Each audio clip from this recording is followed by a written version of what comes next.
હું કેતન પટેલ 10 દિવસ પહેલા મંગુબાને ગાડીમાં બેસાડી અને હું લઈ ગયો તો બેંકે ઉતારવા.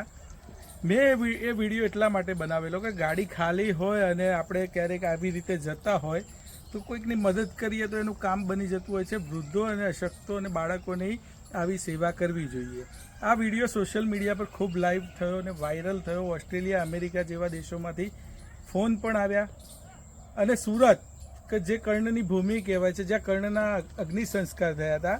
સુરતની વાત કરીએ તો જ્યારે તાપી નદીના કિનારે કર્ણના અગ્નિ સંસ્કાર થયા હતા. મહાભારતનું યુદ્ધના 17મા દિવસે કર્ણનું મૃત્યુ થયું અને કર્ણને કૃષ્ણ ભગવાને એવો વાયદો કર્યો હતો કે મને એવી જગ્યાએ અગ્નિ સંસ્કાર કરજો કે એ જમીન કુંવારી હોય. ત્યારે આખી પૃથ્વી ઉપર સુરતમાં જે જગ્યા મળી એટલે કર્ણના જે અગ્નિ સંસ્કાર થયા છે એવી સુરતમાંથી દાતારોની ખૂબ આ મંગુબા ઉપર વર્ષા થઈ અને મેં સુરતવાળા ભાઈનો એક વિડીયો બનાવ્યો હતો. એમણે ઓટો પે કરી અને દર મહિને બાના ખાતામાં પૈસા નાખવાની વાત કરી. બીજા એક મહેન્દ્રભાઈ કરીને છે, એમણે એ બનાસકાંઠાના છે ને સુરતમાં વાસણનો બિઝનેસ કરે છે.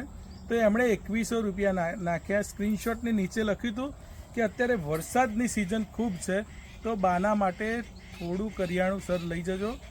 તો 2100 રૂપિયામાં આપણે બા માટે તેલ, ગોળ, બધી જ પ્રકારની દાળોથી માંડી પાપડી, ચવાણું બધું જ 2100 રૂપિયાનું કરિયાણું લઈ અને બાના ઘરે આવ્યા છીએ.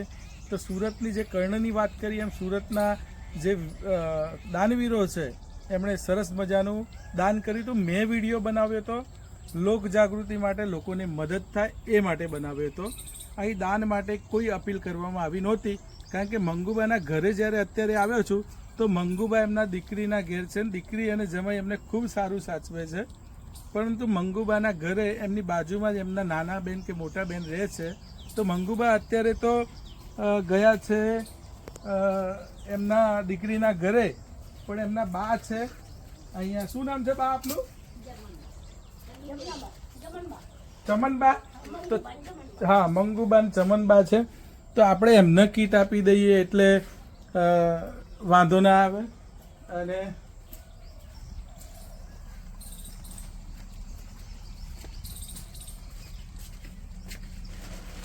તો આ તમામ વસ્તુ છે. કાલે એ આવે તો તમે બે બહેનો સરસ મજાનું ખાજો. બધી જ વસ્તુ છે. પાપડી, ગાંઠિયા, નાયલોન તમારા માટે જ લાયા છીએ. ગોળથી મોડીને ચા, મોરસ, મીઠું બધું. ચમનબા, કોઈએ પૈસા તમે માગ્યા નહીં એટલે આ ખરાબ વસ્તુ છે નહીં. આપણે કોઈ જોડે ભીખ માગી નથી. એ છોકરા થઈ અને આપણને સામેથી ગિફ્ટ આલી છે એમણે, બરાબર, ભેટ આપી છે. એટલે કંઈ ખરાબ વાત છે નહીં. તમારો હાથ ઉપર જ છે. તમારો હાથ, સાચી વાત ને? તમે મંગુબા જેટલું બોલતો નહીં. મંગુબા તો બહુ વાતો કરતો હતો. ચમ બોલતો નહીં? હે, કેવું લાગ્યું? સારું લાગ્યું? લોકો હારા છે ને? છોકરા તો મારા હોય વાત ને તમે અમારા છોકરા નહીં, તમે જ છોકરા ને સેવા કરાય એટલે તમે જ છોકરા. અત્યારે સેવા કરાય છોકરા. બરાબર. હા, તો મંગુબાને કહેજો યાદ રાખ્યું અને હું આવું તો ભૂલી ના જાય. ગઈ વખતે હું આવ્યો ને પેલા પૈસા લઈને તો બધું ઓળખો છો એટલે કે મને કે ના કહી દીધું. બરાબર. એટલે મંગુબાન બે તમે એકલા રહો છો, મંગુબા એકલા રહેશે. બે ભેગા થઈને ખાજો, મોજ કરજો. ફરી ઓટો મારતા રહીશું. કશો વાંધો નહીં. હા, હાલ લે ચોક્કસ. આ તેલનું ડબલું અને તૈયાર લોટ, બરાબર. એટલે અહીંયા દાતાઓએ જે દાન આપ્યું એ દીકરા બન્યા છે મંગુબાના. કારણ કે મંગુબાએ સુરત ફોન કર્યો નથી કે ભાઈ મને આપો. એટલે અહીંયા કોઈ એવી લાચારીવાળી વાત છે નહીં. પણ એ બે જણા દીકરા બન્યા છે અને મંગુબાની સેવા કરવા માંગે છે. આપણે વિડીયો બનાવ્યો તો એમાં મંગુબા એવું બોલ્યા હતા કે ગરીબાઈના કારણે બે દીકરા હતા પરંતુ પૈસા ન હોવાના કારણે મૃત્યુ પામ્યા હતા. તો સુરતના એમના બે દીકરા, એના સિવાય દીપકભાઈ પટેલ કરીને એક ભાઈએ મારી જોડે બેંક એકાઉન્ટ મંગાવ્યું હતું. તો 501 રૂપિયા એમણે પણ મંગુબાના ખાતામાં નાખ્યા છે. આમ વિડીયો ઉતારવાનો આશય હંમેશા એવો રહ્યો હોય છે કે લોકોનામાં જનજાગૃતિ આવે અને આશા રાખીએ છીએ કે આ વિડીયો જોયા પછી લોકોનામાં સંવેદનાઓ જાગૃત થશે. મંગુબાની મદદ કરવી એ આપણી સૌની ફરજ હતી. મેં નાની અમથી મદદ કરી હતી, તમે બહુ મોટી મદદ કરી, એ બદલ હાથ જોડીને આપ સૌને વંદન કરું છું. આશા રાખું છું કે આવો ને આવો સપોર્ટ કરતા રહેજો. આભાર. તો ભાઈ આ મંગુબા રહે છે, એ આ વિસ્તાર છે ખેતરોની વચ્ચે, અને મંગુબાનું ઘર બતાવું તમને.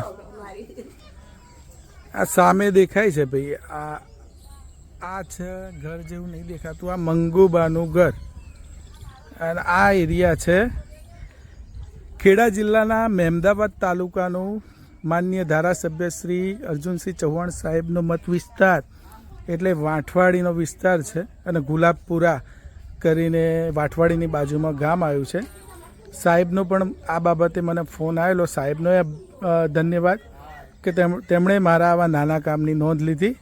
એ સિવાય જે પણ લોકોએ આ વિડીયો માટે કોમેન્ટ્સ કરી હતી, હજારો લાખો લાઇક્સ મળી, એ તમામનો આભાર માનું છું. વ્યક્તિગત હું કોઈનો સંપર્ક કરી શક્યો નથી, બહુ બધા રિપ્લાય હતા એટલે. તો સૌનો આભાર માની અને ફરી મહેન્દ્રભાઈ ચૌધરીનો આભાર માનીએ છીએ કે એમણે બાને કરિયાણું આપ્યું. દીપકભાઈ અને સુરતવાળા પેલા ભાઈએ નામ આપવાની ના પાડી છે. નામ એ એમનો આભાર. મળીએ છીએ મિત્રો.